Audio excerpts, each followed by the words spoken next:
retaguarda ainda, né? Tem pessoas entrando. E se vocês puderem ligar a câmera, certo? Será muito bem-vinda, né? Já que vamos falar sobre regulação emocional, sobre relação, né? Se é algo como lidar, ajudar ou ensinar seus filhos a lidar com emoções, estamos falando de relação.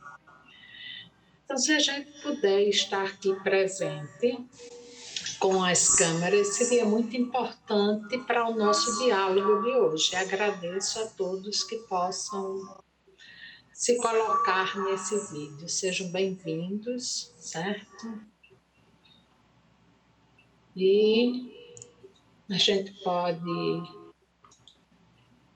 começar escrevendo no chat, que eu acho que seria uma forma mais dinâmica nesse momento, o nome e de onde vocês são, certo? Talvez como esse tema desperta um pouco o interesse, para a gente ir construindo um diálogo e saber de onde cada um vem, certo? Se vem como educador, como pai, como psicoterapeuta, como é que você está chegando aqui hoje? Né? De que forma você está chegando para esse encontro? Né? Como você se sente? Como filho, como pai, como educador, como professor, como psicoterapeuta, como uma pessoa curiosa, simplesmente, né? Então é legal porque eu acho que ajuda a criar nosso diálogo e nossa interação hoje.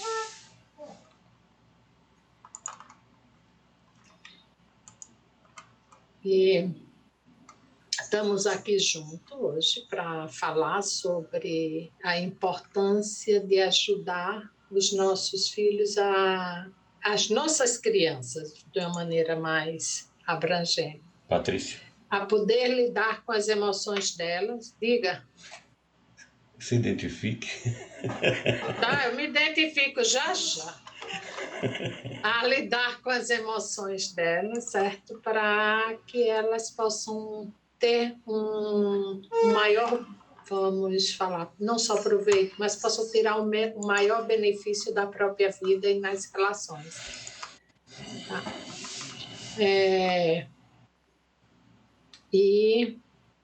Bem,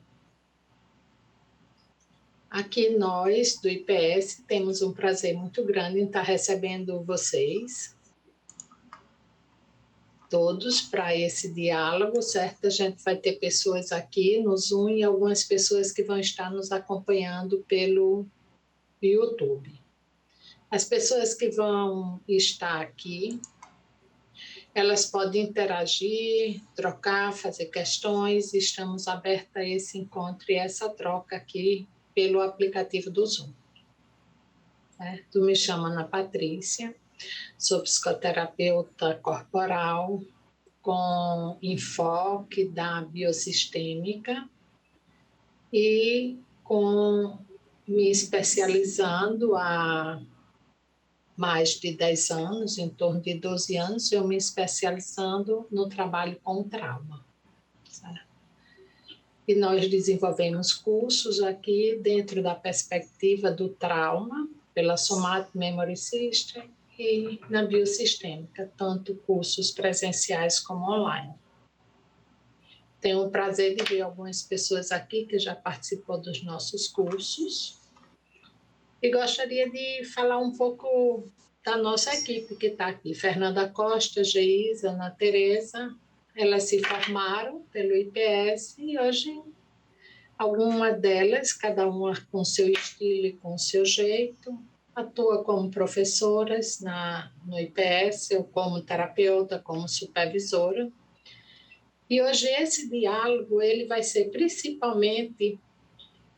orquestrado por Ana Tereza, que é psicoterapeuta infantil e que trabalha com criança e vem desenvolvendo há alguns anos um trabalho pessoal dela com regulação emocional. Ela escreveu um caderno sobre emoções para como trabalhar com crianças em cima das emoções. É uma cartilha didática prática, certo? Para ajudar a criança a lidar com as emoções. Essa é o percurso dela. Ela pode se apresentar, certo? Falando sobre a formação dela, ok? Então, eu vou fazer mais um pedido, certo? Assim, que, por favor, liguem as câmeras, porque vamos falar de relação. Então, vamos nos ver, certo? A gente já está dentro de um quadradinho, vamos tornar possível que a gente se veja, que a gente se comunique, certo? Se sinta presente de uma maneira mais integrada possível, certo? Então, agradeço, acho que isso é fundamental para pensar sobre relação, estar presente da maneira mais integrada possível.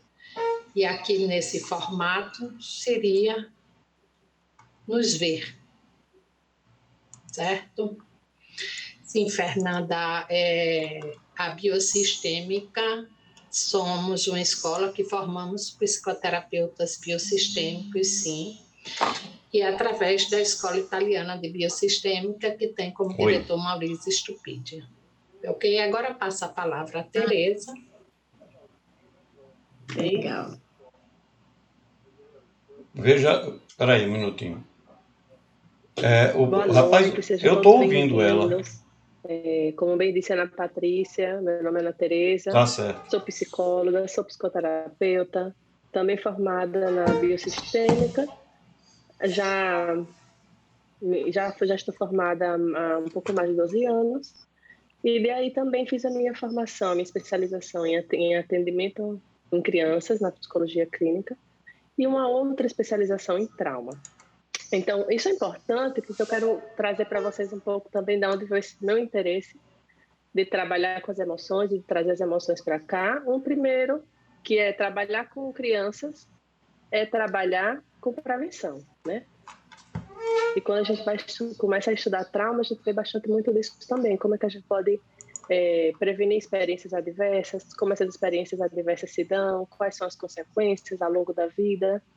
E parte disso é a maneira como a gente lida com as nossas emoções, né? Como é que a gente passa, como é que a gente ensina as crianças a lidar com as próprias emoções. Isso vai muito passar a partir dessa relação, dessa conexão que se estabelece entre pai, educador, cuidador, criança. E a gente vai ver um pouco mais sobre isso hoje, com alguns exemplos, e de como a gente pode construir práticas que possam promover um bom desenvolvimento emocional.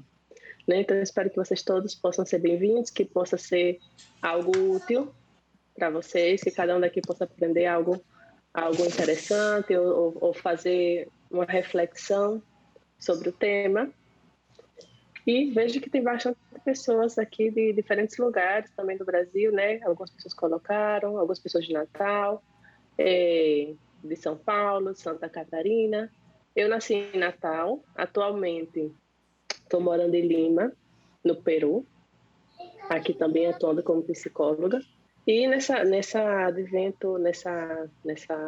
lugar, da gente poder estar mais próximos, né, através do online, também estou fazendo cursos, ministrando cursos como professora do PS, tanto nas formações em relação que a gente faz os cursos de trauma, e também agora nesse novo projeto de ampliar esse conhecimento sobre a educação emocional.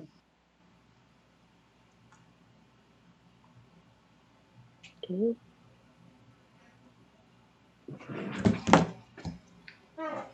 Então, vamos começar uma conversa. Hoje a gente vai fazer como uma conversa sobre isso, trazer alguns pontos que eu considero importantes em relação à educação emocional na infância, como a gente pode ensinar as crianças a lidar com isso. E no final a gente vai ter um momento também para que a gente possa ter uma troca, que vocês possam fazer perguntas, dúvidas, comentários. São bem-vindos. Okay? E a gente vai deixar um momento reservado para isso.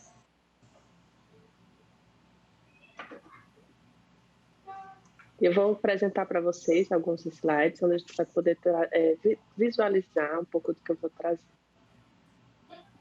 Um momento, por favor.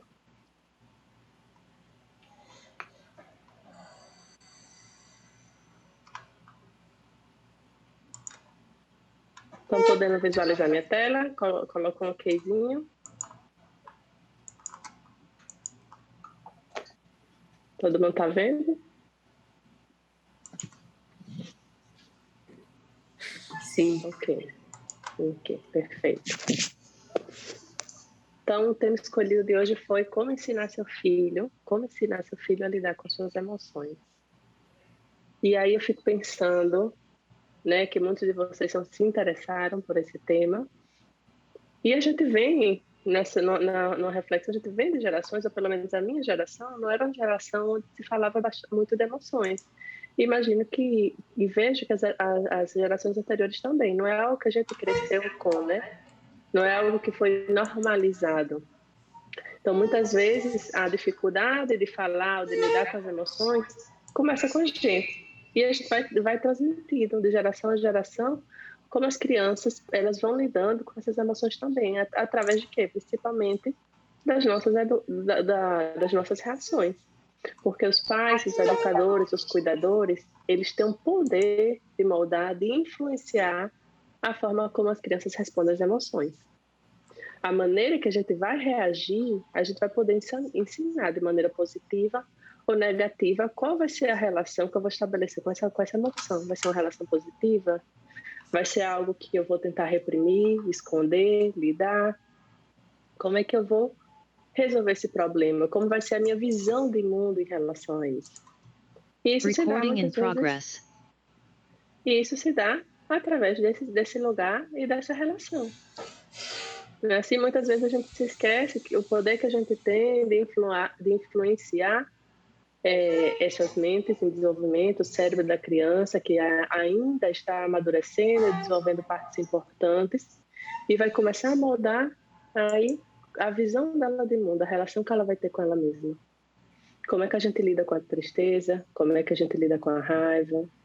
Às vezes as emoções negativas, ou digamos assim, as emoções desagradáveis, elas, na maioria das vezes, são mais difíceis de lidar do que as agradáveis. As agradáveis são mais fáceis, né? Então, quando a criança vem para a gente expressando alegria, satisfação, uma emoção que a gente poderia considerar positiva, é mais fácil de lidar. Mas o que a gente faz quando ela vem com uma emoção difícil, com tristeza, com muita raiva, com muita frustração? A gente está dando esse lugar, está conseguindo construir esse lugar onde ela possa expressar essa emoção, lidar com ela, transitar, passar por esse lugar, encontrar uma solução, ou a gente está contribuindo às vezes para o desenvolvimento de mecanismos depois que podem ser como reprimir essas emoções, negar, esconder. Então as nossas respostas vão influenciar muito, vão ajudar as crianças a identificar e a entender como é que elas vão começar a lidar com suas emoções. Mas antes a gente precisa entender um pouquinho o que é isso, o que é que as emoções estão aí, por que elas existem, qual é o objetivo, por que a gente passa por emoções, digamos, ditas negativas, mas eu preferiria a palavra desagradável, que aí a gente vai aprender que não existe uma emoção negativa, que elas têm um propósito. Então, qual é esse propósito? O que é que a gente, primeiro, antes de começar a pensar e a entender como é que a gente pode ajudar as crianças a lidar com as emoções, primeiro a gente pode pensar em normalizar isso e entender essa função, entender esse significado, que é que elas existem, por que elas estão aí. Então, primeiro a gente precisa entender que, necessariamente, a gente está usando aqui a palavra ensinar. Ensinar no sentido amplo, porque não é que a gente vai ensinar cognitivamente as crianças o que são as emoções. E isso vai aprender através da relação também, da dinâmica, das nossas respostas e das nossas reações. Então, ensinar aqui, a gente está usando isso nesse sentido amplo. É ajudar a criança a lidar com o que ela sente, muitas vezes, na maioria das vezes, sem julgamento, sem represália, sem castigo. É a gente poder separar também o que é sentimento, o que é emoção do que é comportamento. São duas coisas diferentes.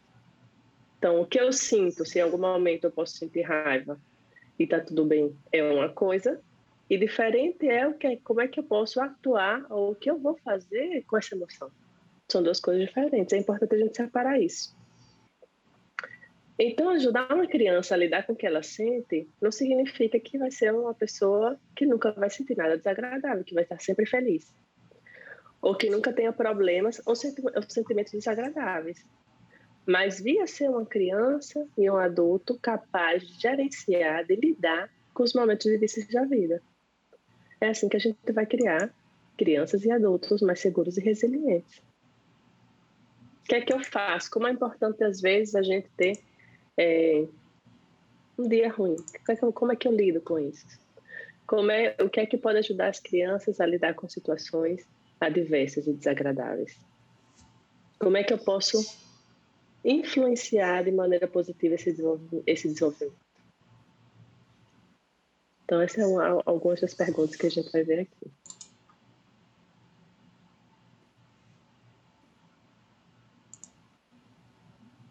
Primeiro, como eu estava trazendo para vocês, é entender a função das emoções, porque as emoções podem representar um guia.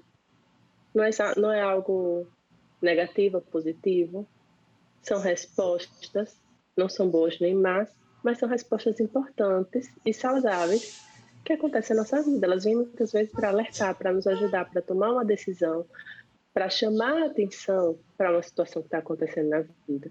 Então, nosso objetivo como pais, educadores, psicólogos, é permitir às crianças viver suas emoções e ajudá-las a desenvolver melhores respostas às adversidades. E é verdade que aqui a gente está falando de criança, mas aí eu também pergunto para vocês, qual é o lugar que as emoções têm na sua vida? Na sua família, na sua casa, no seu círculo íntimo, de contato íntimo, você costuma falar das suas emoções ou é uma coisa que você tem dificuldade? Como é que você lida com as suas próprias emoções? A gente começa daí, né? Porque para a gente poder ensinar as crianças sobre, a gente precisa primeiro fazer essa reflexão. Como é para você quando você sente tristeza? Como você lida com a sua raiva? Às vezes tem emoções que a gente tem mais dificuldade, que são mais fáceis e mais difíceis, né, de lidar. Então pode ser que para algumas pessoas sejam mais fáceis lidar com emoções mais passivas, digamos assim, como pode ser a tristeza. Posso ter uma maior dificuldade, às vezes, também de lidar com emoções mais reativas, como a agressividade, como a raiva. Ou pode ser até também, que para algumas pessoas que têm dificuldade de lidar com emoções positivas. E da onde vem, né, essa facilidade ou essa dificuldade? Da onde é que a gente aprende? Na infância. Nas nossas relações, em como essas emoções foram recebidas, em como essas emoções foram tratadas e a importância que elas também foram dadas no nosso convívio. Então, a primeira coisa que eu quero chamar a atenção aqui para vocês é isso. E aí a gente vai querer trazer aqui a função, um pouco da função de cada emoção.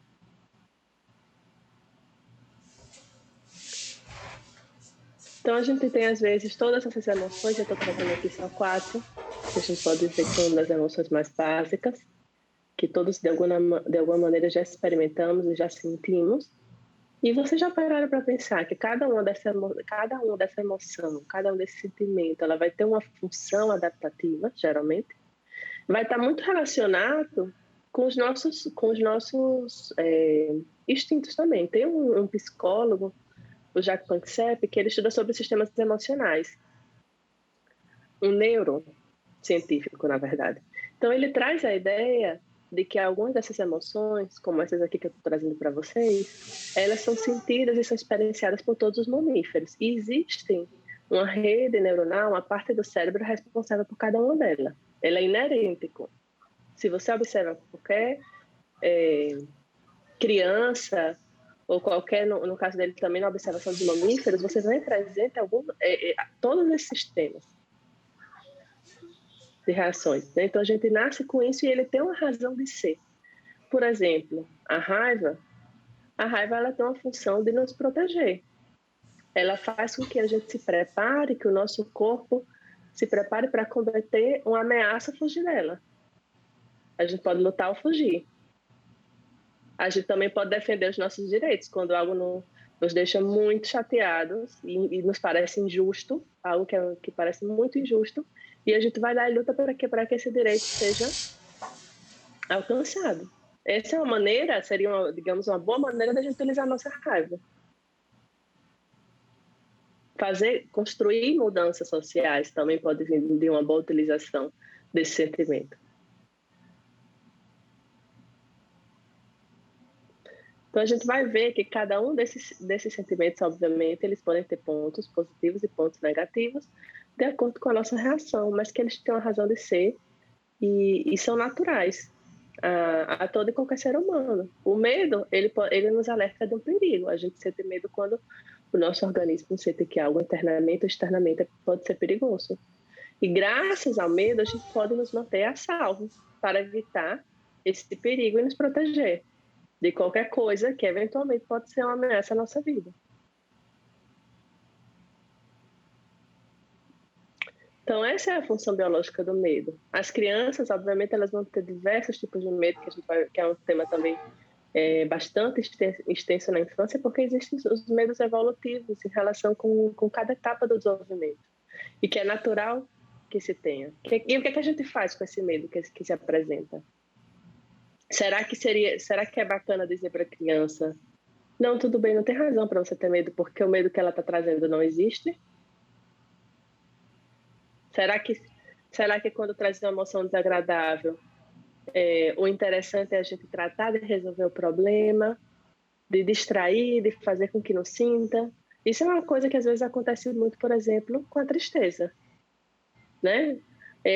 Comumente, quando uma pessoa, a gente se sente triste, talvez dos impulsos ou das reações mais automáticas seria distrair essa pessoa, essa criança desse sentimento.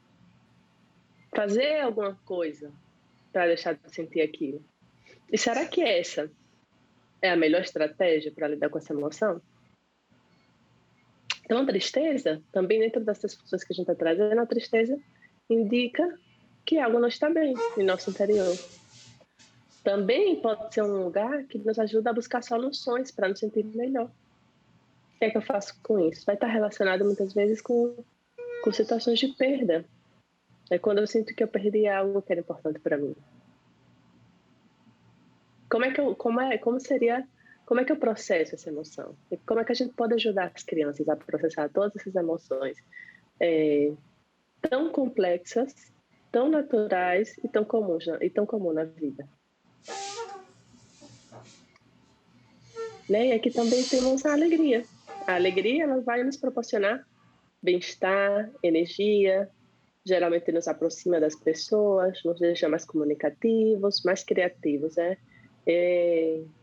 Costuma ser uma emoção expansiva. Nos abre para, né? Nos coloca em contato.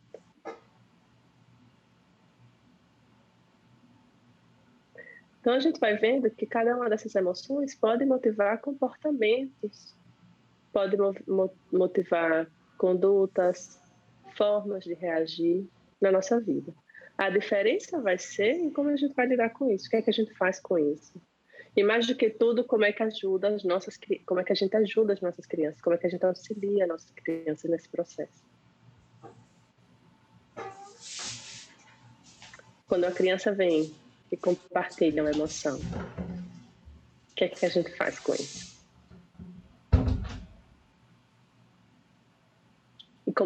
E aí muitas vezes também passa pelo como é que eu me sinto quando isso acontece? Quando é que eu me sinto quando meu filho tem medo? Quando é que eu me sinto quando meu filho tem raiva? Como eu me sinto quando meu filho está triste? Como eu me sinto quando ele está alegre? E como é que isso afeta a minha resposta?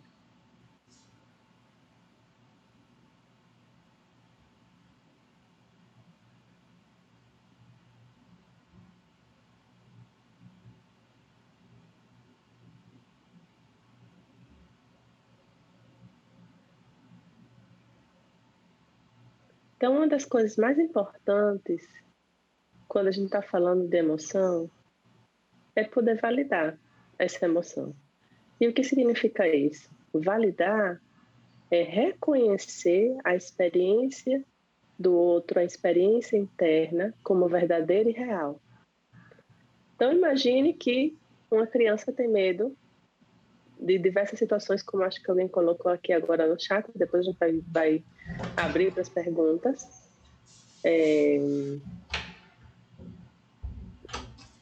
No final, mas alguém colocou aqui, tem medo de ficar sozinho, ou tem medo de algum animal, ou tem medo de monstro, né? Então, como é que vai ser isso? Como é que a gente vai lidar? Isso é validar. A emoção significa que, mesmo que seja algo que a gente considere que é pequeno, ou que não é importante para a gente, ou que é algo que não tem sentido, não tem lógica, mas que a gente está reconhecendo que essa experiência interna ela é verdadeira e real para a criança. Então, é verdade, talvez os monstros não existem, mas ela tem direito a sentimento. E parte, né, dependendo da idade que ela tem, vai ser um medo natural e normal dessa etapa do desenvolvimento. Então, validar isso, permitir à criança de que ela não precisa esconder o que ela sente, nem se sentir envergonhada, julgada, criticada pelo que ela está sentindo. E isso vai ser muito diferente de ser permissivo e de permitir toda e qualquer ação. Como eu falei lá no início, a gente vai separar o que é emoção do que é o comportamento. Uma coisa é o que eu sinto, ou o que eu penso, e outra coisa é o que eu faço. Então, às vezes, eu posso sentir muita raiva e me dá até vontade de bater em alguém. Mas se eu vou fazer ou não, aí é outra coisa, né? Aí é onde está a diferença. Claro que a gente precisa também entender que as crianças ainda não têm a capacidade de lidar com isso sozinha. Literalmente, ela precisa de um adulto para ajudar ela. O cérebro dela está em desenvolvimento.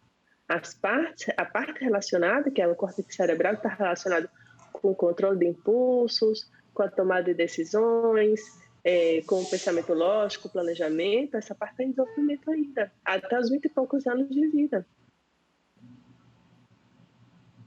Então, muitas vezes, o que toma mando é o nosso cérebro emocional, é a parte emocional do nosso cérebro. Que essa parte não é a parte pensante, é a parte reativa, é a parte que reage. Então, se eu sinto emoção, eu vou reagir a essa emoção.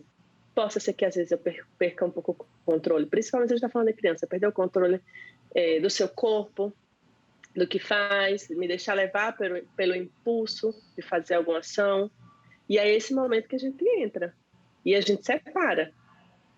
Raiva é uma coisa, bater é outra. São duas coisas diferentes.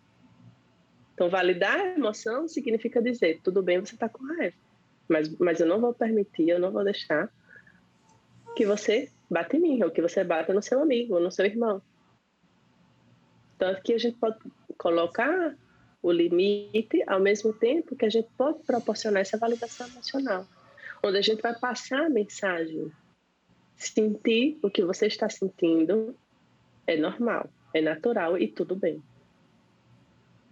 E depois disso, né, e aí a gente vai mais na frente, depois quando a gente for ver alguns exemplos em relação, a gente vai poder redirecionar o comportamento. Mas se a gente não valida primeiro, se a gente não dá esse lugar de expressão emocional, de direito a sentir, de reconhecer essa experiência interna como verdadeira e real, vai ser difícil que a gente ajude as crianças a redirecionar ou a modificar esse comportamento, porque elas vão entrar no lugar reativo. Se eu não me sinto escutado, compreendido, visto, entendido no que eu sou e no que eu estou sentindo, eu não vou me acalmar para poder escutar e aprender ou fazer alguma coisa diferente. Eu vou entrar no modo reativo. O meu cérebro ainda vai estar, emocional ainda vai estar no comando.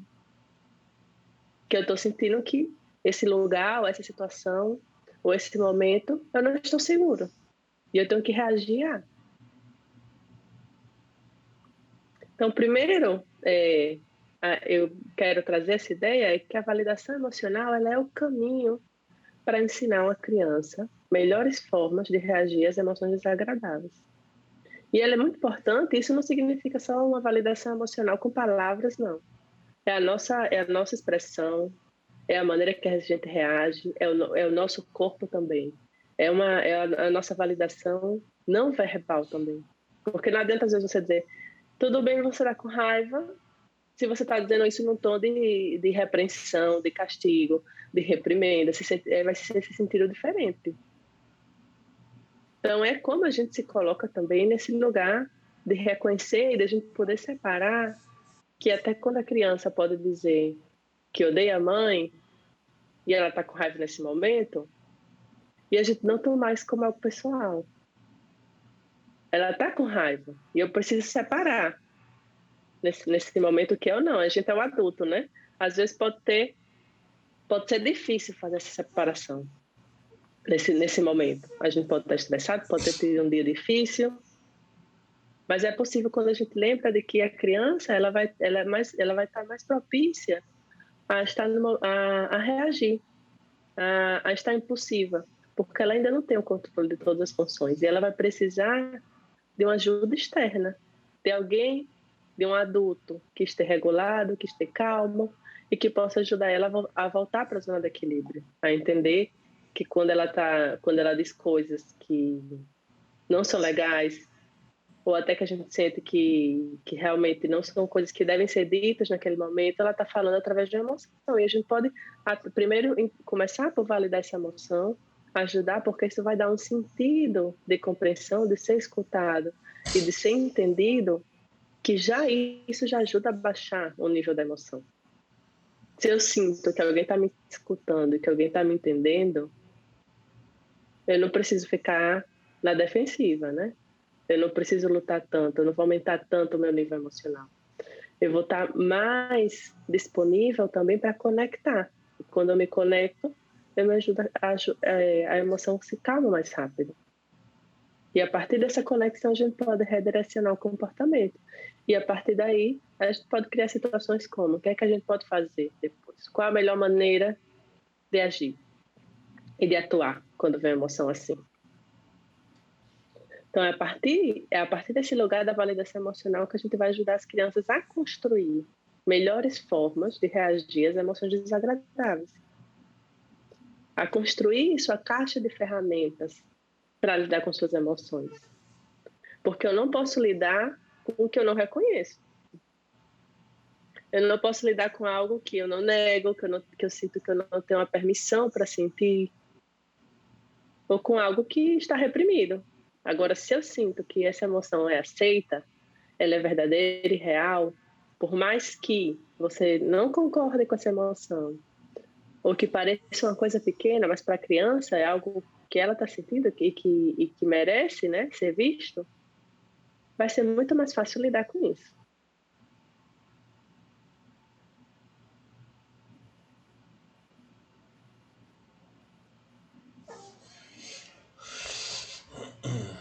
Então, quantas vezes a gente também não valida as nossas próprias emoções, né?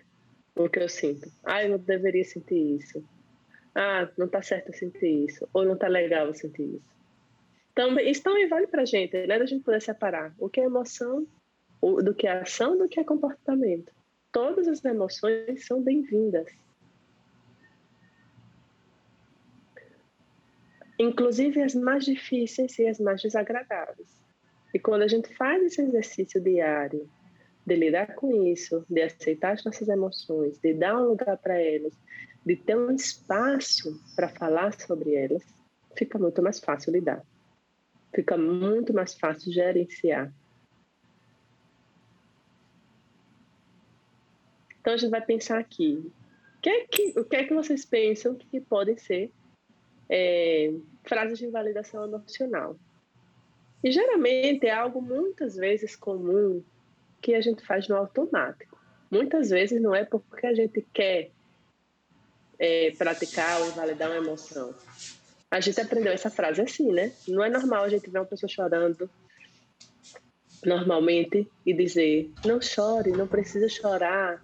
Ou então dizer: olha, tem outra pessoa passando por um problema maior que o seu. Você não precisa estar assim.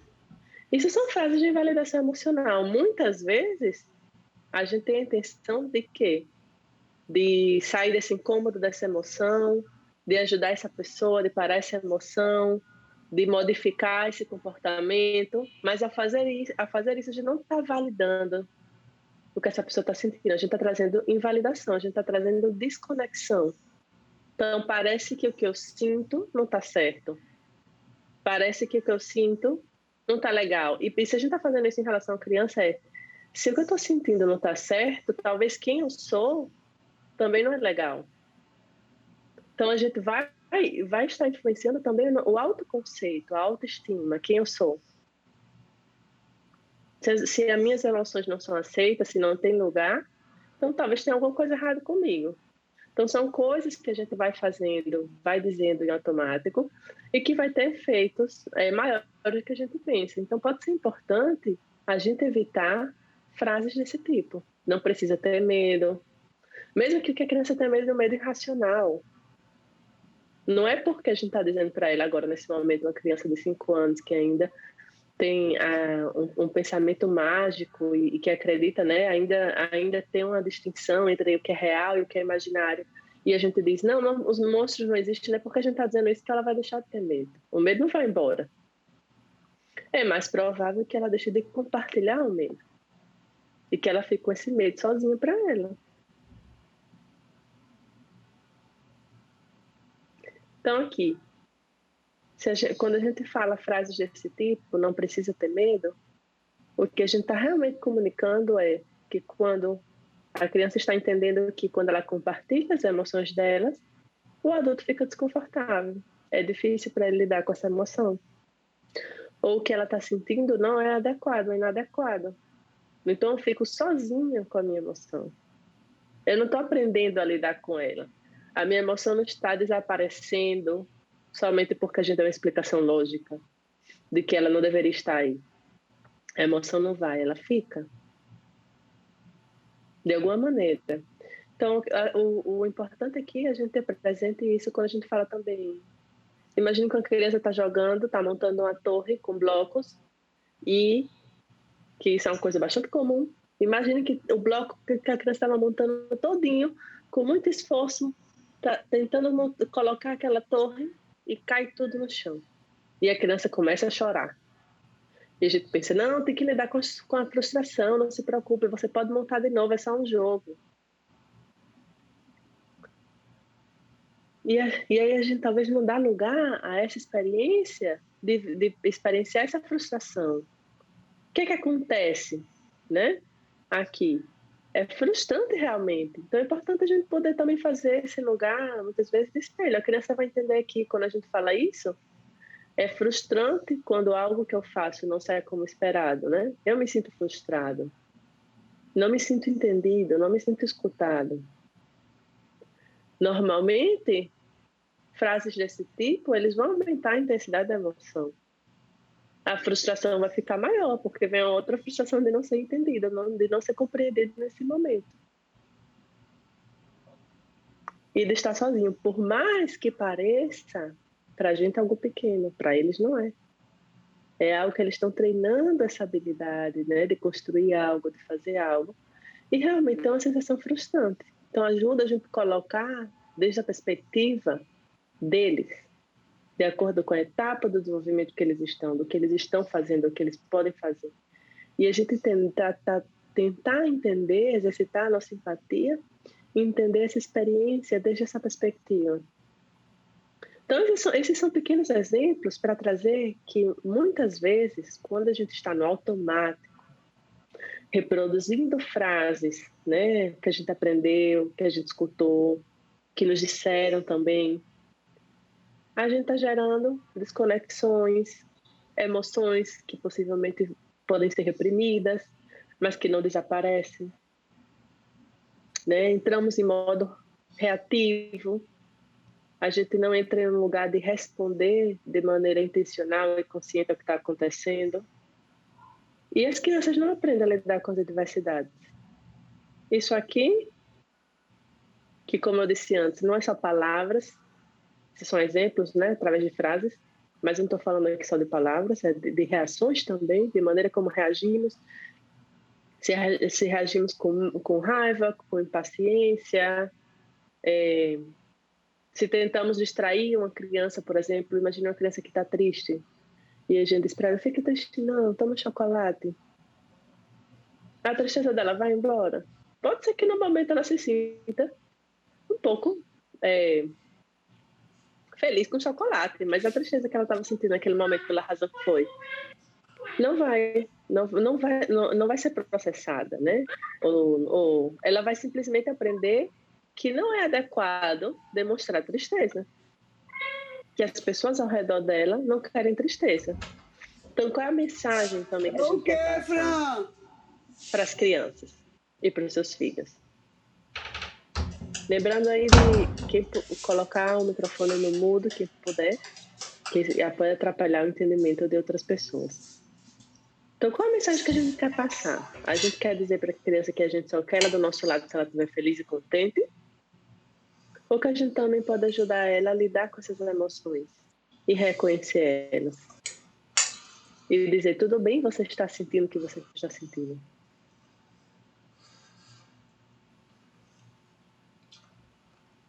Então, aqui a gente pode ter vários exemplos. Por exemplo, eu convido vocês a colocar aqui no chat. Que outras frases vocês podem pensar que a gente geralmente escuta e fala no automático, que podem ser exemplos de invalidação emocional?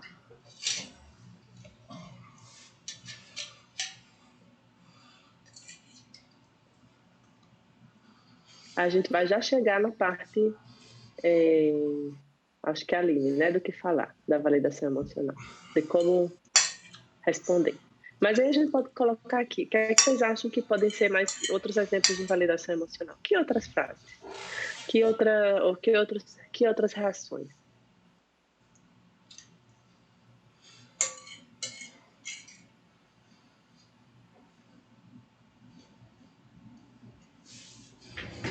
Exato, não precisa chorar, nem está doendo.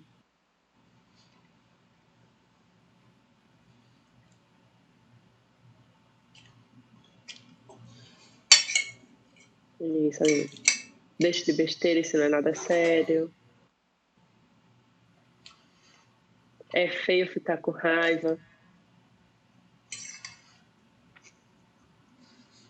Essa é muito forte, né? É feio ficar com raiva. E isso é uma coisa que tem frases também que a gente diz mais para um gênero que para outro, né?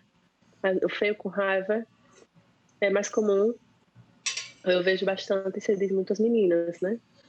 E essa cara tão feia. O homem não chora. Exatamente.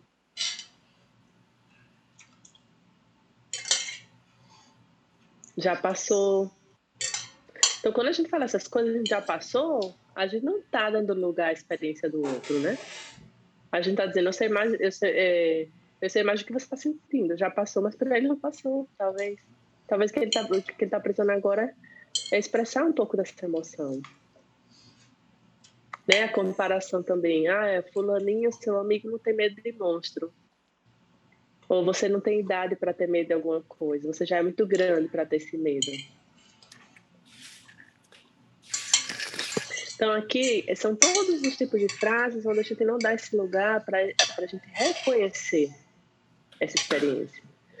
E isso a gente tem que separar que não interessa se você concorda, você pode até não concordar com o que você está sentindo. Ou você achar que não é necessário, ou você achar que é muito. Mas é a experiência dele, pessoal. É o mundo interno dele. E essa experiência ela tem que ser reconhecida e validada. Agora fechado? Não. Então você chora por tudo. Tem alguém com o microfone ligado. Isso.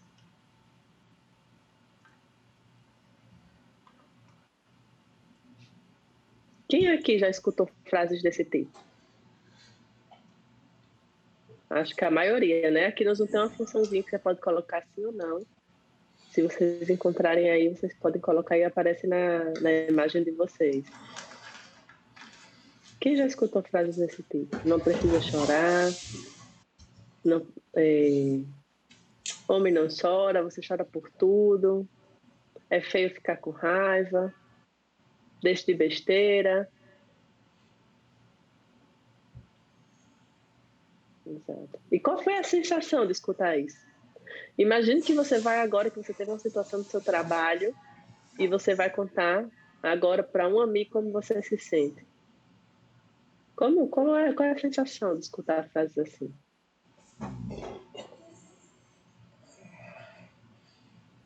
Te ajuda a se sentir melhor? Você se sente melhor quando você escuta isso?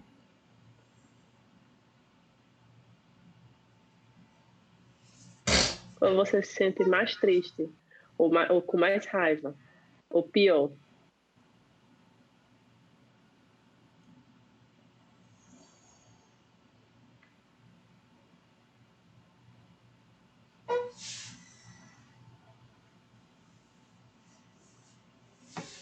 Então, a principal coisa aqui muitas vezes, a gente sair dessas frases automáticas.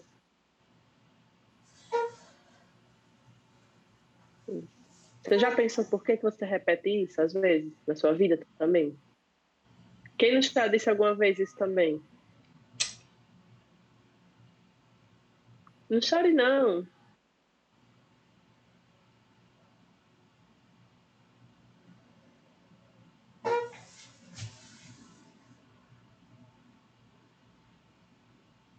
Exato. A Marielle colocou aqui, acho que são sentimentos de muita angústia e desespero, solidão. As crianças devem se sentir muito sozinhas quando falamos isso, sem apoio. O que é que vocês acham? Ela tem razão?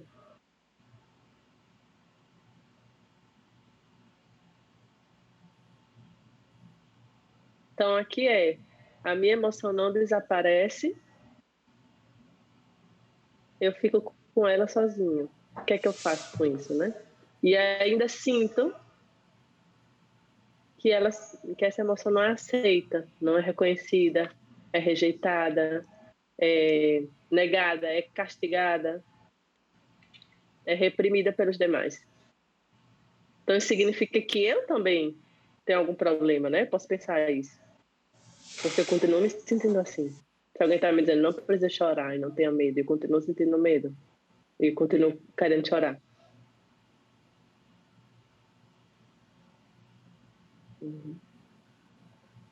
Exato.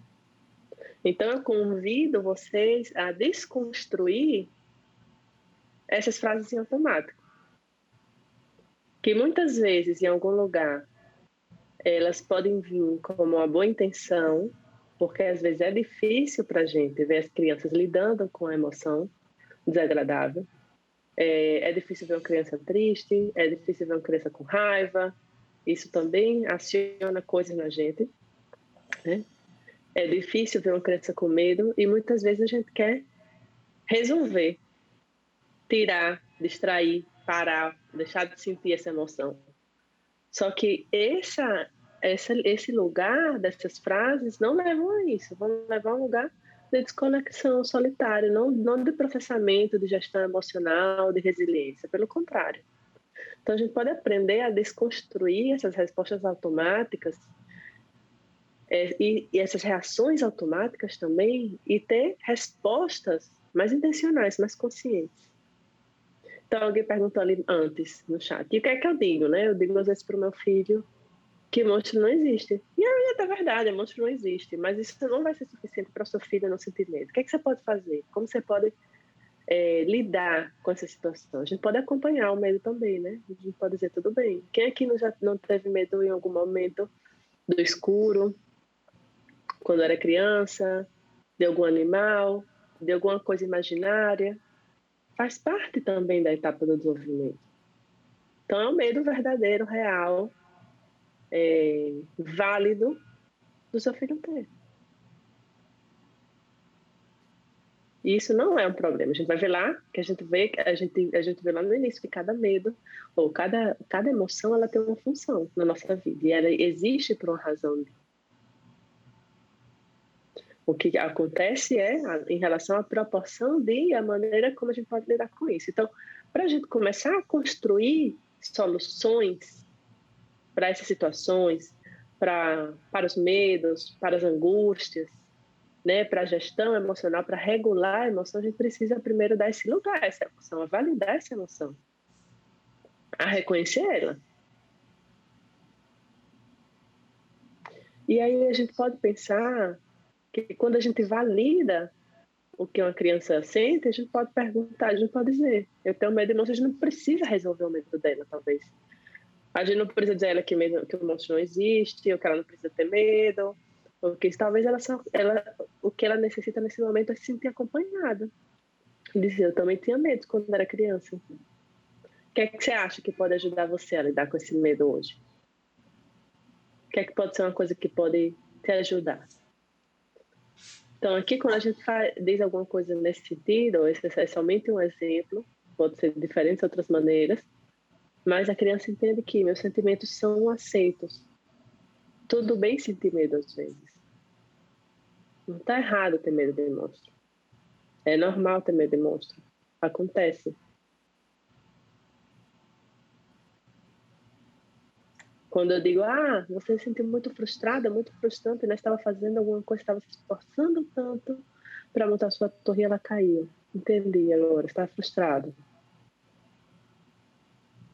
Então, isso ajuda que a criança possa entender, né? Se sentir sentido, escutado, entendido. É um alívio. A outra pessoa está entendendo a minha experiência, está me compreendendo.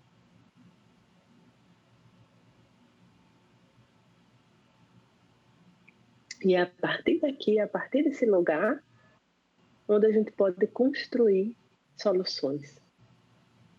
Onde a gente pode ajudar. Muitas vezes tem situações que não precisam de soluções, só precisam de validação, de acompanhar, de estar, não? De reconhecer. E outras situações que a gente pode construir maneiras. O que é que eu faço com isso? Como que eu posso responder melhor da próxima vez? O que é que pode acontecer quando essa emoção vem? Então, a gente pode ajudar a construir essas situações também. Vai gerar mais conexão, porque se eu me sinto escutado, entendido, sentido, eu me sinto mais conectado com o meu cuidador, com o meu pai, com a minha mãe.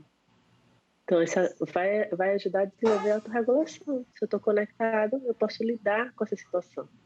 Por quê? Porque uma das coisas muito mais importantes, você estava falando lá no início, a criança ainda não tem a capacidade de regular suas emoções sozinha. Ela não tem essa capacidade. O cérebro ainda está em desenvolvimento, as partes cerebrais responsáveis por essa parte ainda está em desenvolvimento e ela vai precisar, muitas vezes, de um regulador externo, principalmente as crianças menores. Então, é a partir desse lugar, da nossa reação, da nossa validação, que vai ajudar a construir mais conexão, vai ajudar a desenvolver essa autorregulação e vai ajudar também a trabalhar em melhores respostas no futuro. Quando a gente pode responder com mais intenção, validando essa experiência, a gente vai estar caminhando em relação à construção de soluções.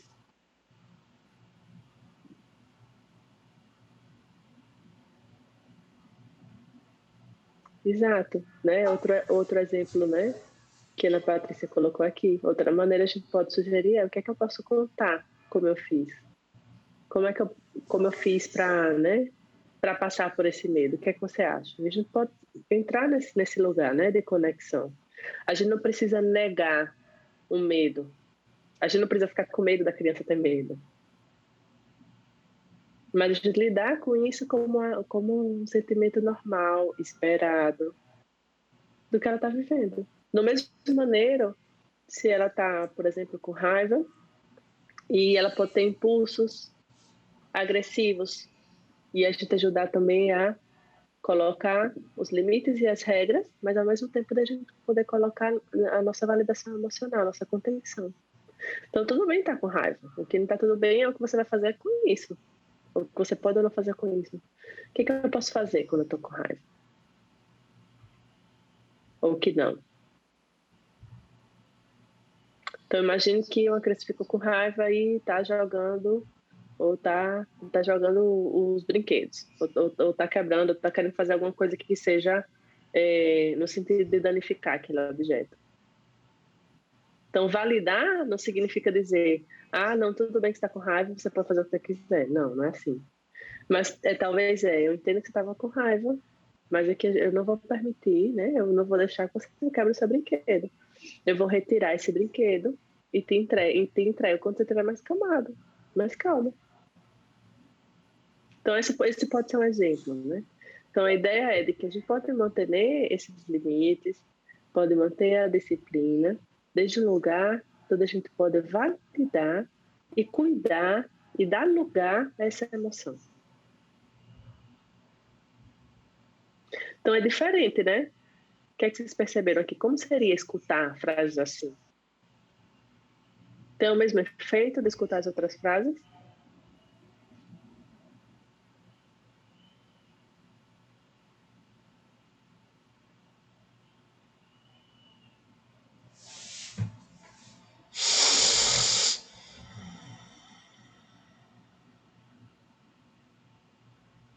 Então, aqui, o principal é a gente pensar que a gente não precisa resolver nem salvar a criança dessa emoção.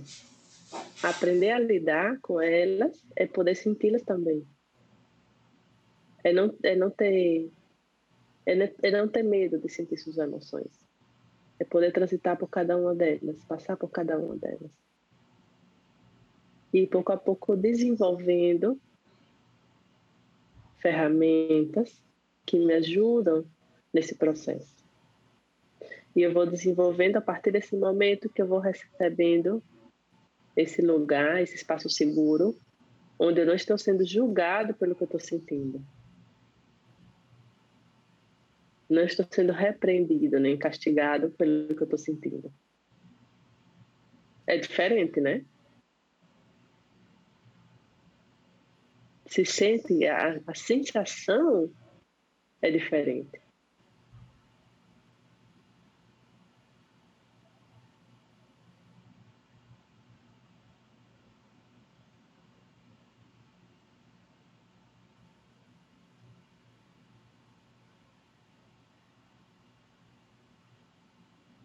E aí tem outra coisa interessante, né? Porque muitas vezes eu estou dando aqui exemplos, por exemplo, que são exemplos um pouco mais fáceis, porque eu estou trazendo frases para dar exemplos, como eu disse antes, que não somente é o que a gente fala verbalmente, mas como a gente atua com o nosso corpo, como a gente responde a isso. Por exemplo, se uma criança está triste e eu respondo com raiva essa tristeza, é uma forma de repreensão também a tristeza que ela está trazendo, né?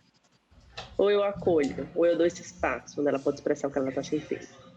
Então, as nossas emoções, as nossas reações também são parte dessa validação emocional. E aí vem um pouco, a gente pode dar validação emocional através de frases, né, pequenas como essa. Mas é uma coisa importante de entender é que, muitas vezes, no momento de uma crise, no momento de uma expressão emocional, de um transbordar emocional muito forte, não é o momento da gente conversar ainda, né, de raciocinar, nem de explicar muitas coisas.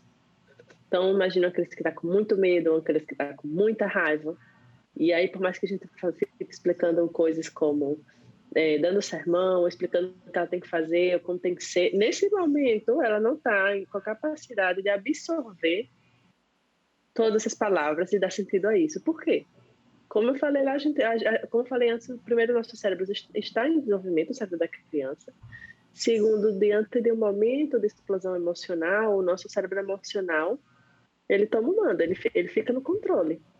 E isso faz com que a nossa parte racional, ela diminua a atividade dela. Então, literalmente, a gente pensa e usa a nossa parte cognitiva menos.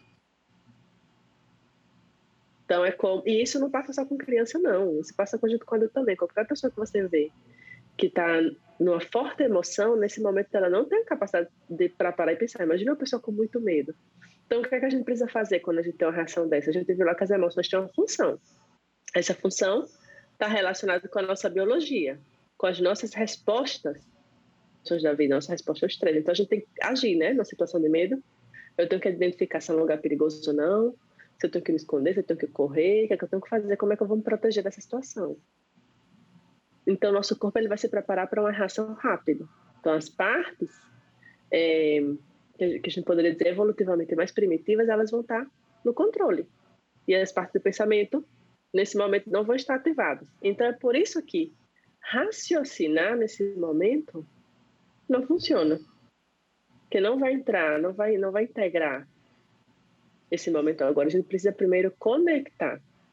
E uma maneira de conectar é validar, porque quando eu reconheço a experiência, quando eu dou lugar a essa emoção, eu estou conectando com esse mundo interno da criança. E aí, nesse momento, a gente não precisa de muitas palavras. A gente precisa da nossa expressão, do nosso corpo, de como a gente olha, de como a gente se aproxima, do espaço, do lugar que a gente dá. E aqui é o momento onde a gente vai ajudar a calma a se construir, porque calma se constrói com calma. Se uma pessoa está agitada, se uma pessoa está nervosa do seu lado, você tem duas opções: ficar nervosa também, né, se deixar contagiar, ou tentar, através da sua calma, influenciar na calma dessa pessoa. No caso de uma criança é mais fácil. Se uma criança está com raiva e você fica com raiva, todo mundo vai ficar com raiva junto, né? Até que passe. Mas se você consegue manter a calma, você pode ajudar ela a construir a calma dela. Através dessa conexão. Então eu entendo a sua raiva, eu consigo conectar com ela, né? E a criança vai se sentir escutada, sentida, conectada com alguém. Isso vai ajudar ela a voltar para a zona de equilíbrio. É o que a gente chama, quando a gente fala lá na frente, depois a gente pode explicar um pouco mais esse conceito, mas tem uma coisa que a gente fala de janela de tolerância das emoções. Então, quando a gente está na nossa zona de equilíbrio, está tudo bem, nos sentimos integrados, conectados, com a sensação de bem-estar, de conexão com as outras pessoas, a gente está nessa zona verde, nessa zona de bem-estar, de equilíbrio. E às vezes a gente pode sair, e aí a gente tem outras duas zonas. A gente pode ir para uma zona vermelha, de raiva, de explosão, de uma emoção mais ativa, de descontrole, onde aí vem bastante, né, impulso, emoção. Ou a gente pode ir para a zona que a gente chama zona azul, a zona da desconexão, da paralisação, que poderia ser como uma tristeza muito, muito profunda. Ou um medo muito paralisante. Então, normalmente, a gente pode ir para alguma dessas três zonas. Então, qual é a zona que o seu filho, a criança que você acompanha, normalmente vai? Qual zona para você é mais difícil lidar? E ajudando a voltar a construir, a criança a voltar ela para a sua zona de equilíbrio, se a gente também se consegue manter na nossa zona de equilíbrio. Qual zona para você é mais difícil lidar? Nessa situação, ou seja, está em estado de calma. Voltar ela para a sua zona de equilíbrio, se a gente também se consegue manter. E mesmo quando a gente não está expressando isso em palavras, mas a gente consegue identificar essas zonas pelo tipo de energia que conleva cada uma delas. A gente sabe quando a gente está na zona vermelha, de explosão, né? Que a gente vai saber que tipo de emoção é essa. Raiva, frustração, inquietação, ansiedade. Geralmente vai estar nessa zona, vai ser mais energia. Na outra zona que a gente está dizendo que é a zona azul, é uma zona onde talvez existe menos movimento. É tristeza, às vezes é muito medo. Então, é outro tipo, né, de comportamento que a gente vê que se apresenta aqui, e a gente vai poder identificar, né, a criança em qual das zonas ela está e como a gente pode levar ela para a zona de equilíbrio, ajudar ela a levar para a zona de equilíbrio.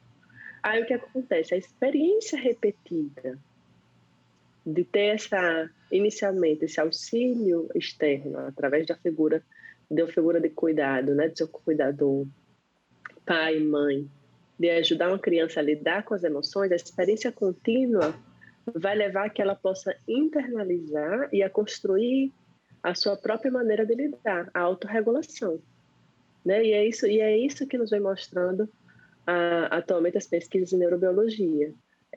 Vão criando conexões cerebrais fortes, principalmente agora em relação à infância, que nos ajuda a desenvolver essa habilidade de autorregulação. Então, por isso que isso aqui é muito importante.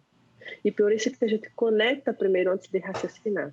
A gente ajuda primeiro a criança a vir para a zona de equilíbrio, para depois esse é o momento de falar, de conversar, de aprender, de ter novas maneiras de lidar com essa situação, de construir resoluções.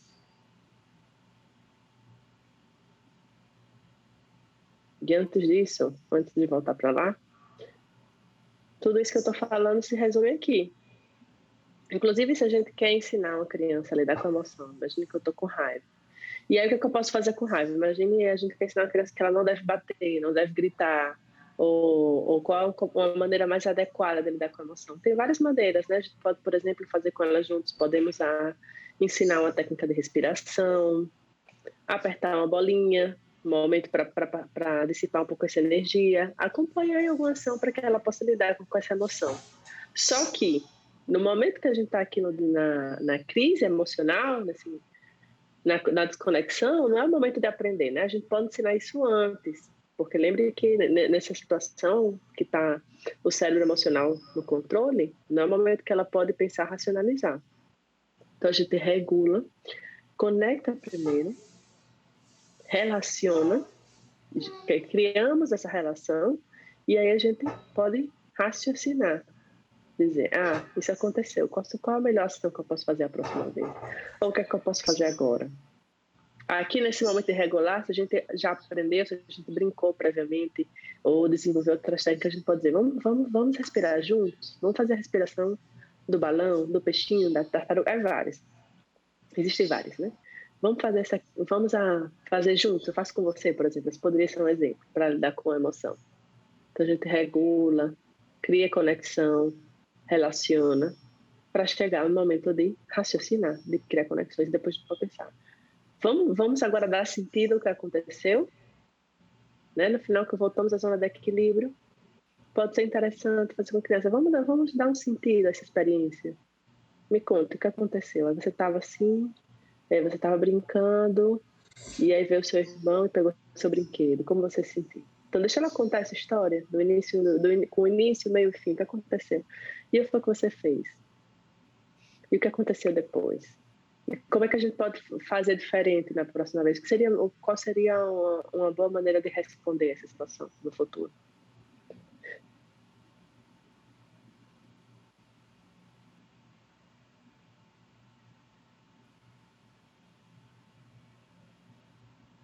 E é diferente. A gente vai podendo regular, relacionar, raciocinar. Alguém colocou aqui no chat e me chamou a atenção, Felipe, mas a regulação não ceifa o processo de sentir a emoção?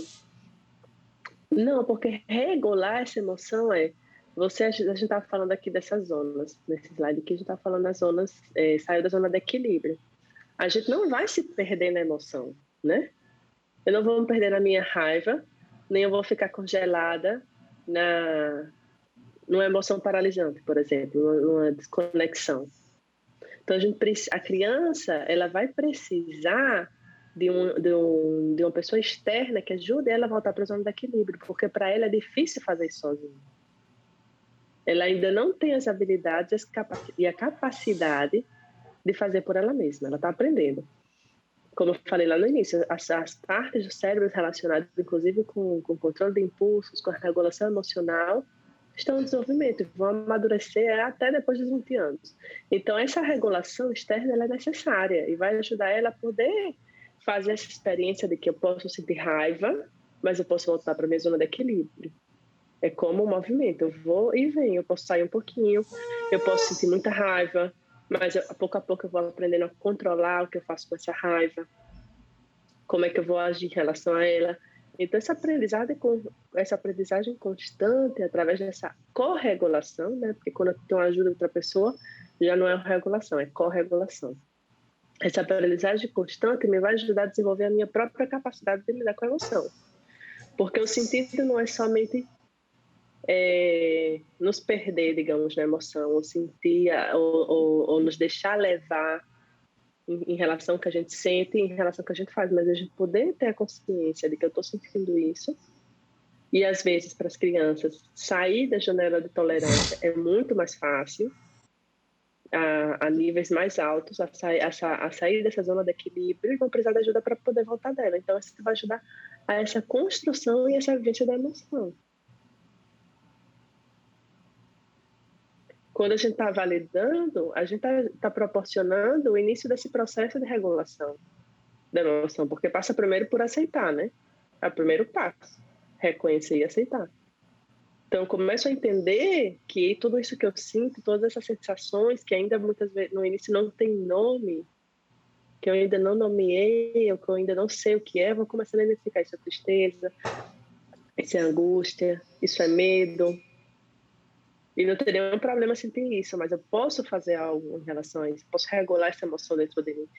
Regular a emoção dentro de mim não significa necessariamente fazer com que a emoção vá embora, ou fazer algo para resolver a situação, mas eu simplesmente entrar nesse lugar de aceitar o que eu sinto, de estar com isso e de poder voltar à minha zona de equilíbrio.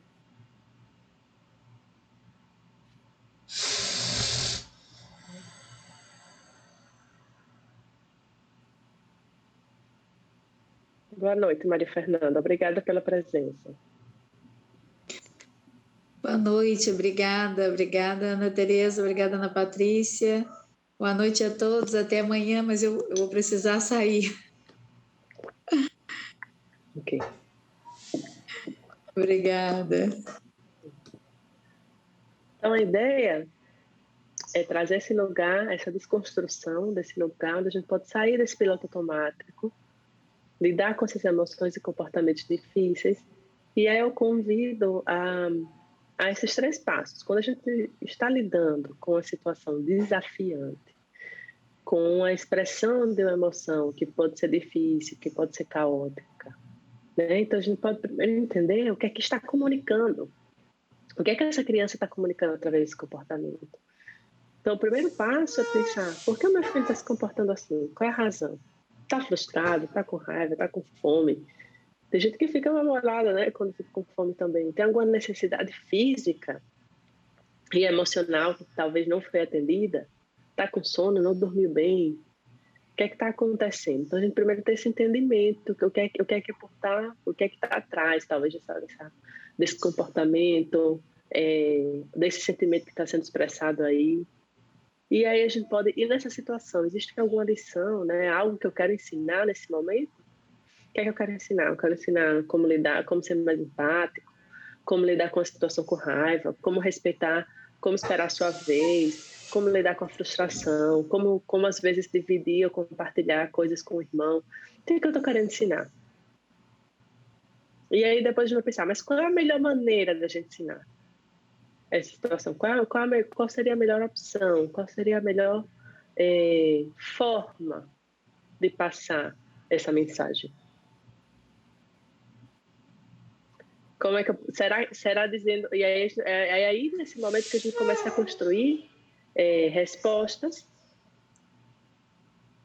conscientes, intencionais. A gente sai lá daquelas respostas em automático, da reprodução daquelas frases que a gente já escutou, que já nos disseram, que às vezes a gente diz, e a gente pode construir respostas mais conscientes, mais intencionais, que vão ajudar a promover, a levar ao desenvolvimento emocional, a lidar com as emoções, a regular as emoções. Então, esses são alguns passos que, nessa aula, a gente está querendo trazer essas primeiras ideias, trazer essa ideia de validação emocional, desse primeiro contato, de como é lidar com as emoções, e a gente vai aprofundar isso para quem quiser fazer parte mais adiante no curso que a gente vai trazer sobre educação emocional. Então, às vezes, realmente é difícil e desafiante lidar com situações, não é fácil. E a ideia aqui, tampouco, não é uma ideia aqui de que a gente possa fazer tudo perfeito. Faz parte, de algum momento, a gente não conseguir responder adequadamente a uma situação. Da mesma forma que, às vezes, as crianças não conseguem responder adequadamente à situação. A diferença é que a gente tem muito mais recursos para lidar com algo do que elas, né? A gente é o adulto. Mas a gente também pode ter a ideia de que a gente não precisa ser perfeito, a gente não precisa ter todas as melhores respostas, lidar com tudo da melhor forma. Somos humanos antes de tudo. A gente pode reparar uma situação quando não respondemos da maneira que queríamos, quando às vezes deixamos cair em alguma resposta automática, alguma reação automática. Então a gente pode aprender a sair dessa automática, a gente pode sair aprender a ter respostas mais intencionais e, antes de tudo, a gente pode reparar quando isso não acontece. Então não é sobre perfeição, é sobre saber reparar, é sobre aprender a lidar com as emoções da melhor maneira a maior parte do tempo. É entender que muitas vezes a gente vai estar nesse processo de ajudar as crianças a lidar com a emoção, mas não é um processo que a gente falou uma vez, eu disse uma vez, como qualquer coisa com criança, e está resolvido. Não, é um processo de aprendizagem, vai passar pela repetição, pela experiência, pela vivência, uma e outra vez mais. E cada vez que isso vai acontecendo, vai se fortalecendo também circuitos neuronais no cérebro da criança que vão ajudar ela a lidar e até a visão dela do mundo. Qual é a relação que ela vai ter com essas emoções e com ela mesma no futuro. Então, cada vez que isso se repite, cada vez que ela tem a oportunidade de treinar essa habilidade na relação, na conexão com o seu cuidador, isso vai se fortalecendo e vai sendo mais fácil.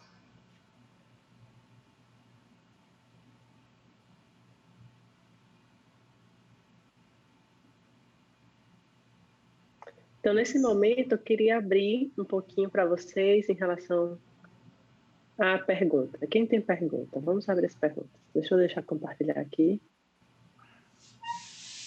Quem tem algum comentário, alguma pergunta, alguma dúvida?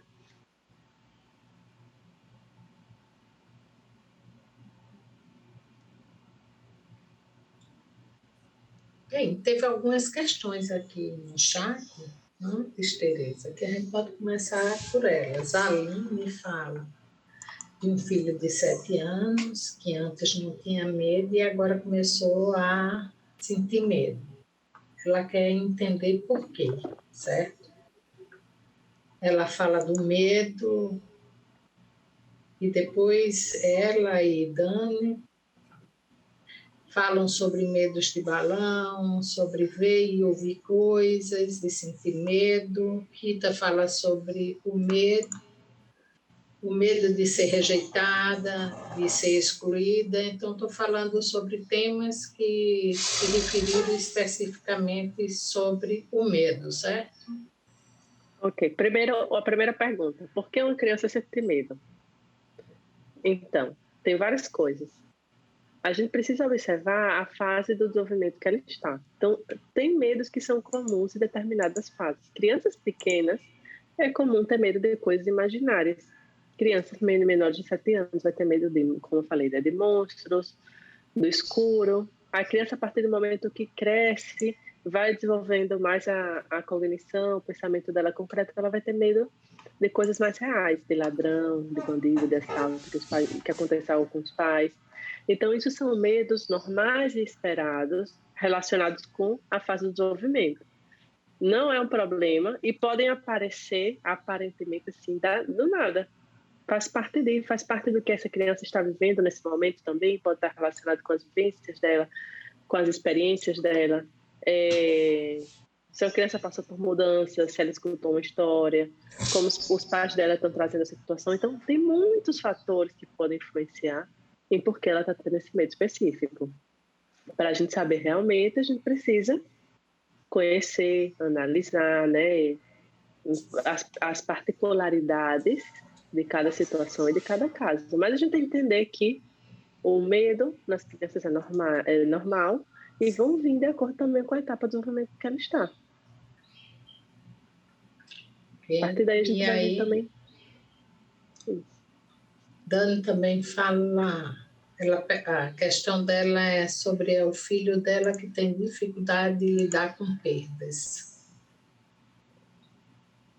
Isso aqui, esse último que eu coloquei. Meu filho não gosta de perder Isso. e aceitar. Também muito comum, né? A criança está aprendendo o desenvolvimento, vai começar os jogos, por exemplo, em alguma situação e ela tem que perder. Perder é ruim. É verdade, é ruim. É ou não é? Então, isso também faz parte da gente na nossa validação emocional e faz parte de uma aprendizagem.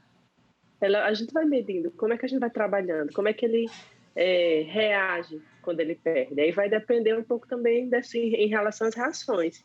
Se sentir mal com o que perdeu, tudo bem, né? A gente vai lembrar de praticar a validação emocional. O que é que eu faço com isso que eu perdi? O que é que acontece? Qual é a minha reação? Então a gente pode lembrar aí de utilizar isso, validar, ok, me senti mal, tudo bem se sentir mal, você perdeu nesse momento, né? Então a gente não tem que se sentir bem quando algo acontece, porque sim. A gente vai validar essa situação, essa emoção. O tema vai ser como lidar com isso, qual vai ser a reação em relação a isso. Porque eu acho que quando você traz isso do perder, é importante lembrar, quando você fala da reação, né? Uma criança ficar aborrecida e chateada porque perdeu, um ponto. Uma criança que não quer mais brincar porque perdeu, a gente tem que olhar a intensidade disso. E a criança que destrói a brincadeira porque perdeu, a gente está falando em uma outra intensidade e uma outra emoção que vem junto, né? Uma raiva e como ela lida e como ela tem dificuldade de lidar essa raiva, né? O campo que ela destrói o espaço porque não foi como ela queria que fosse. Então a gente está falando de formas e níveis diferentes na experiência da perda, né? Que é isso o contexto que você traz. E aí isso vai passar para a gente poder identificar, né, essas situações e ver como é que a gente vai atuar diante dessas situações. Como é que a gente pode auxiliar? Talvez uma criança que, por exemplo, perde o controle quando ela perde, ela está precisando de quê? Ela está precisando de mais recursos, de desenvolver mais habilidades para lidar com essa situação. E a gente pode auxiliar nesse processo. Então, eu quero falar para vocês que quem aqui, antes de que a gente abra para mais perguntas, vão em algum momento colocar um link aqui para quem tiver interesse. A gente vai estar a partir da próxima semana. Eu e Fernanda, vou pedir para a Fernanda no final ela possa se apresentar também. A gente vai estar oferecendo, dando um curso sobre lidar com as emoções na infância, sobre facilitar esse processo. E a gente vai poder entrar em mais detalhes sobre cada um desses temas, em aprofundar mais em exemplos, em ajudar a você, seja pai ou educador, a construir ferramentas para lidar com essas situações, para lidar com essas emoções, né? E aí vocês vão poder encontrar toda a informação a respeito, né? Eu e Fernanda vamos estar dentro disso, vão ser 4 encontros, uma vez por semana, 2 horas. Vocês vão ver a informação que cada um desse encontro vai conter.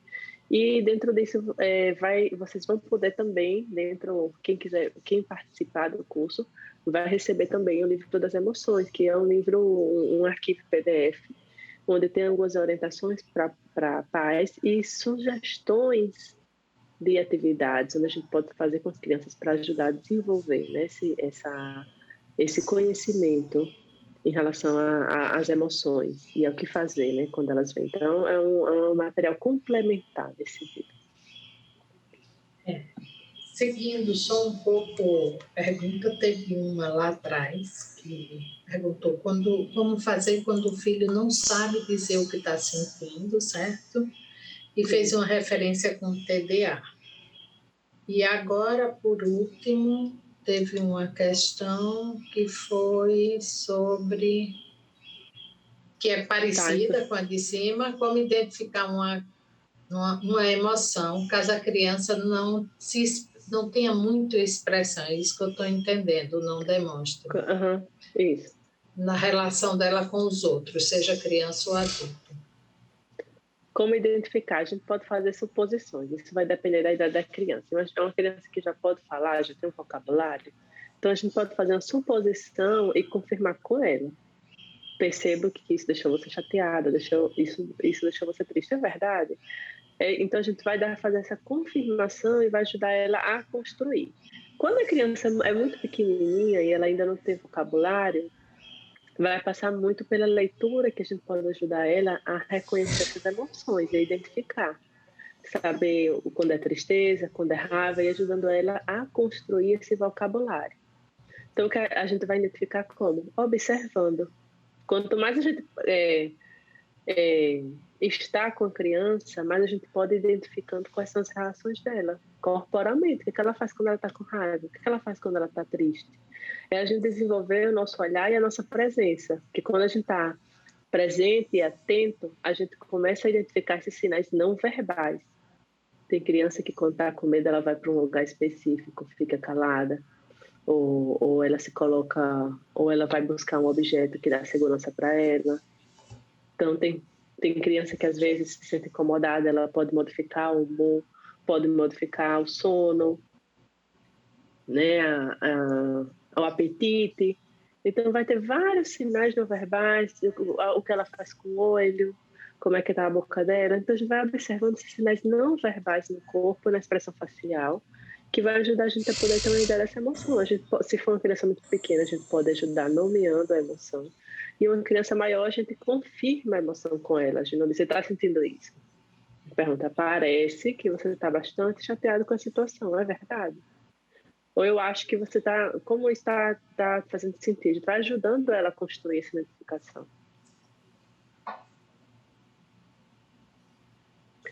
Alguém perguntou aqui, minha filha de 3 anos vem apresentando medo. Nessa idade, já é normal?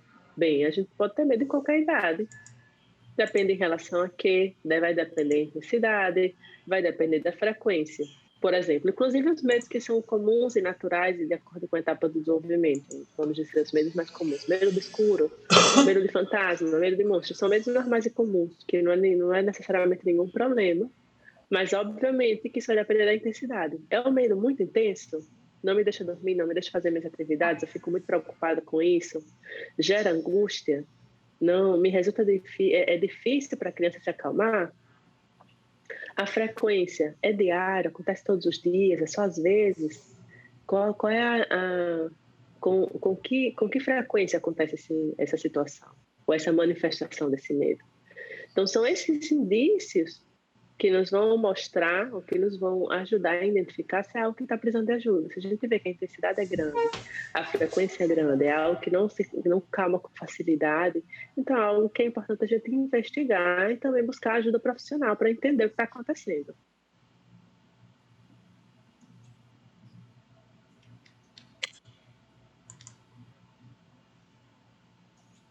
Então, alguém pediu para enviar o link novamente, a Patrícia está colocando aqui no chat. Vocês podem entrar em contato também através do WhatsApp para perguntar mais sobre. E tem alguma outra pergunta aqui? Diga.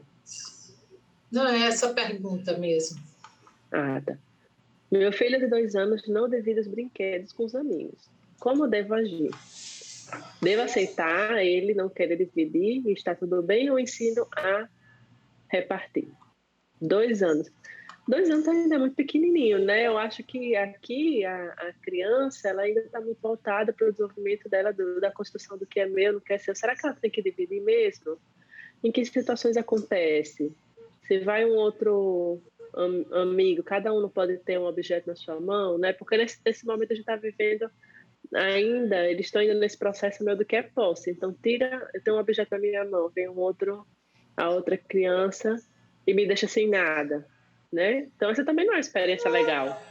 Vai depender muito de qual é a situação. A gente, às vezes, pode facilitar situações de que as crianças vão crescendo, a gente pode dizer, empresta um pouquinho o seu, depois ele empresta o dele, e a gente vai dando essa experiência de compartilhar, que não é necessariamente uma perda, e que é algo que tem que ser feito, né? Com somente 2 anos tem coisas que se vão aprendendo, que vai aprender com o tempo. E que é natural esse tipo de comportamento com uma criança de 2 anos.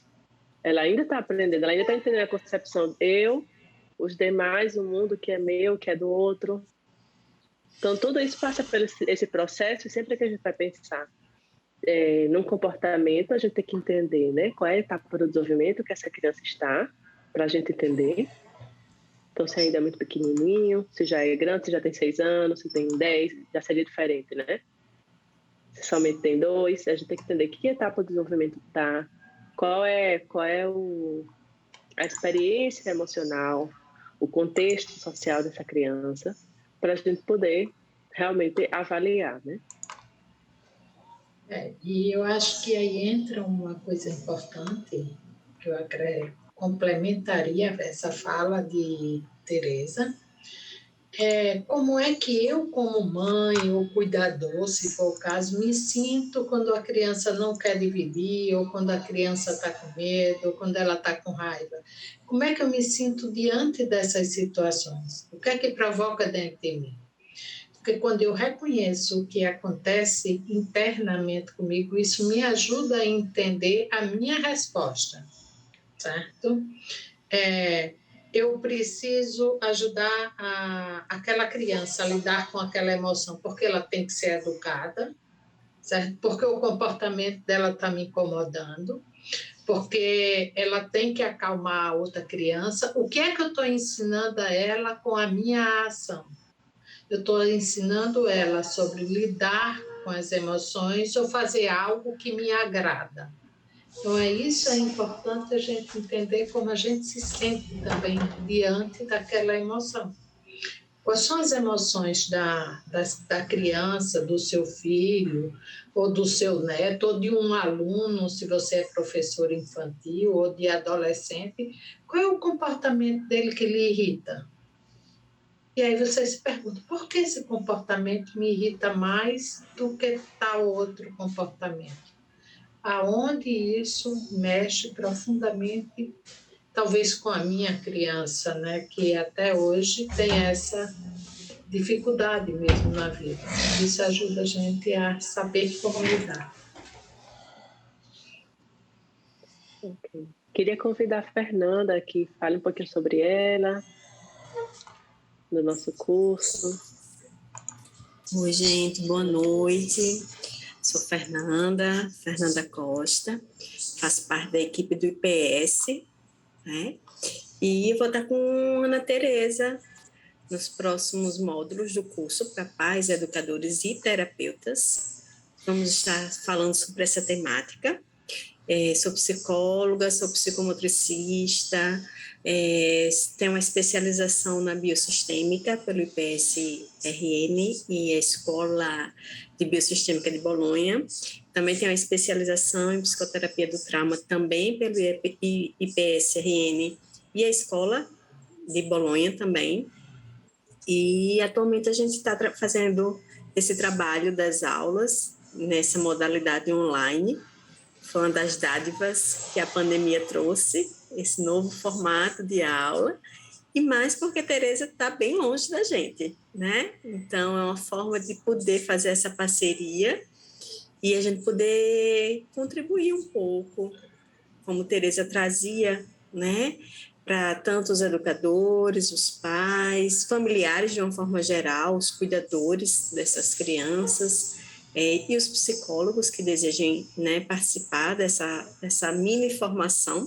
Serão 4 encontros curtinhos de 2 horas, com uma parte de exposição teórica, algumas vivências que a gente vai estar propondo. O brinde que vocês vão ganhar é maravilhoso, que é o livro que a Tereza escreveu. Eu uso muito esse material com os alunos, com os clientes, mas também pode ser usado em sala de aula. É um projeto interessante. Quem for educador, né, que quiser investir um pouco mais nessa área de educação emocional, eu acho que é um projeto bem interessante. Dá para trabalhar também com os alunos tranquilamente as emoções. Dá para trabalhar em consultório, dá para trabalhar em escola, se você é psicólogo escolar, dá para trabalhar com filho, com neto, com sobrinho, com afilhado. É um material simples, com todas as instruções. Então, além do curso, de todo o conhecimento do curso, esse material é um recurso que vocês vão ter acesso e que vocês vão poder usar em diversas esferas, né? Então, eu acho que não é um simples bônus, não. é um big presente, digamos assim, porque não é uma coisinha simples, é um material muito rico que dá para vocês usarem, né? Então, a gente vai ter as aulas que vão ser ao vivo, as aulas não são gravadas, permitem essa interação que vocês puderam experimentar aqui, e serão curtinhas, 2 horas cada aula, 4 encontros. Na descrição do curso vocês vão ver, como Tereza já apontou, né, o conteúdo de cada aula. E sejam bem-vindos. Quem ainda não conhecia o IPS e quem já foi aluno e que já conhece a qualidade do IPS pode falar sobre a qualidade das aulas do IPS, né? Quem já foi aluno e está aqui novamente é porque conhece a qualidade do conteúdo. E aí eu quero dar boas-vindas, tanto para quem já foi aluno, já nos encontrou em outros cursos, como para quem está chegando. Desejo que todos sejam muito bem-vindos e espero encontrá-los ou reencontrá-los, né, em breve na aula. Não, Marcos, não atendo pelo SUS como psicomotricista, nem por plano. Na verdade, né, depois que eu fiz as minhas formações, eu fui entendendo que a psicomotricidade ela não tinha mais tanta importância assim no consultório, né? Eu fiz essa minha formação em psicomotricidade porque assim que eu me formei, 18 anos atrás, eu fui trabalhar em escola. Então, a psicomotricidade era um recurso para mim trabalhar em escola. Hoje, no consultório, a biosistêmica responde muito bem todas as minhas demandas corporais, mais do que a psicomotricidade. Então, eu tenho conhecimento, obviamente, da psicomotricidade, mas hoje eu uso muito mais os conhecimentos da biosistêmica. Eu só vou acrescentar uma coisa importante sobre o curso, né, que as meninas vão dar. Eu vou estar junto, elas vão trazer essa perspectiva de regulação também, trazendo para quem é psicoterapeuta aqui, vai entender essa linguagem, a teoria polivagal, que é extremamente importante em entender tudo isso que Tereza falou, se passa por uma perspectiva da teoria polivagal, que é essa regulação do sistema nervoso. Então, para quem é psicoterapeuta, né, eu estou falando numa linguagem técnica. E para as pessoas que não são necessariamente psicoterapeutas, mas são pais, são educadores, também é uma linguagem que eles podem começar a se familiarizar e é acessível, certo? Como é trazer a teoria polivagal para os profissionais que não são psicoterapeutas? Como é entender a regulação emocional? Essa é a grande ideia de Porges e de Debdana, como as pessoas podem se usar desse recurso para melhorar a qualidade de vida delas como pessoas. Então, se eu estou bem, eu posso ajudar o outro também. Então, essa é uma perspectiva muito importante dentro desse trabalho de regulação emocional, certo? Não estamos falando de mágica nem de mundo perfeito, mas usando principalmente o termo que Tereza usou. A gente precisa aprender a lidar com reparação na relação com o outro e com a gente mesma. Reparar as nossas dificuldades e, às vezes, e aprender como a gente pode voltar para a janela de tolerância, porque se eu sei como começar a voltar para a minha janela de tolerância, eu tenho mais recurso para ajudar o outro. Então, essa é uma perspectiva do curso. E complementando a fala de Fernanda sobre o livro das emoções, eu tenho uma experiência com uma pessoa que trabalha na escola, no ensino de escola pública, e usou esse caderno de emoções com os alunos dele, que eram adolescentes durante o período de pandemia. E ele compartilhou comigo a experiência como foi rica. E que muitos desses jovens, né, adolescentes e pré-adolescentes, falaram de como aquilo foi importante para eles, que eles não tinham espaço para falar o que eles sentiam, nem estavam entendendo, e como aquilo ajudou eles a poder se regular. Eles não foi essa palavra usada por eles, mas foi como ajudou eles a se sentirem bem, a estarem bem, e como aquilo foi importante, certo? Então, a gente precisa se aproximar de uma linguagem que muitas vezes a gente tem medo, né?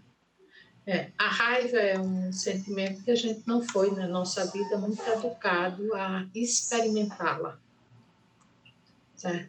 Porque é feio ter raiva, mamãe não gosta quando você está com raiva, e qual é a criança que não quer ser querida pela mãe? Certo? Não foi assim que eu lhe ensinei. Se você fizer de novo, você vai ficar de castigo. Então, expressar emoções muitas vezes estava associado a uma coisa negativa. Né? Não gosto de menino de cara feia dentro de casa, certo? Não tem razão para você estar assim, a sua vida é maravilhosa. Certo? Você tem tudo aqui dentro. Certo? Eu faço o maior esforço para você ter isso. Então, a gente normalmente aprendeu a disciplina dessa forma, certo? Que, na verdade, é mais uma forma de manipulação, certo? E de barganha, certo? Barganha a emoção com o bem-querer. E isso não é educação emocional. Isso é controle emocional. E quando nós fomos, posso dizer, fomos educados sobre essa maneira, e foi essa maneira que aprendeu. Por isso que, às vezes, a gente repete. Então, a gente precisa reparar, não na nossa experiência, e pensar, como é que eu poderia dizer isso diferente? Eu digo que uma boa questão é pensar o seguinte, o que é que você gostaria de escutar? Ou como você gostaria? O que é que você gostaria que tivessem dito a você naquela hora? Esse é um primeiro caminho para você pensar como você pode dizer intencionalmente e não automaticamente. Então, o que é que eu gostaria de ter escutado quando eu era criança? Recording in progress. É esse caminho que a gente vai trabalhar nesses encontros. E esses encontros, que vão ser 4 encontros de 2 horas, como a menina falou, eles vão ser muito práticos e vivenciais para que a gente experimente como a gente pode reaprender algumas coisas naquilo que a gente acha que precisa, como a gente pode reparar essas experiências na nossa história para poder seguir em frente, certo? Porque aqui não temos só experiências como psicoterapeutas, né? Somos mãe, somos tia, né? Ok? Somos mães de filhos legítimos, somos mães de filhos que ganhamos com a vida. Então, as meninas têm experiências de filho, de maternidade, como tia, como mulher, como psicoterapeuta, não só, certo? Que compõem todo o conjunto. E como filha, né? Porque elas foram filhas um dia, né? Ok? Alguém perguntou aqui. Sim, serão nas quartas-feiras. Serão, sim, nas quartas-feiras um encontro e eles vão começar às 19h30, não é isso, Tereza e Fernando? Isso, 19h30 às 9h30, 2 horas. A partir do dia 3, dia 2, né? Próxima quarta-feira, isso. Certo. Boa noite, Felipe. Obrigado pela presença.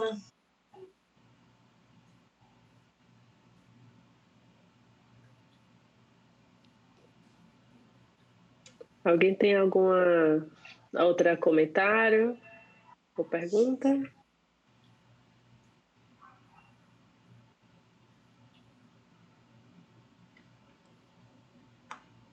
Então, a gente pode agradecer, né, a presença de todos, agradecer a Ana Tereza, que está se recuperando de um Covid, mas pôde estar com a gente. Vai ser um prazer muito grande quem puder estar conosco nesses dias, mas principalmente gratidão por hoje e por estar até agora, né? 1h30 juntos. Certo?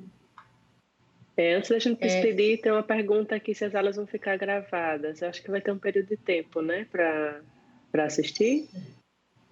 Essa de hoje, ela fica gravada assim.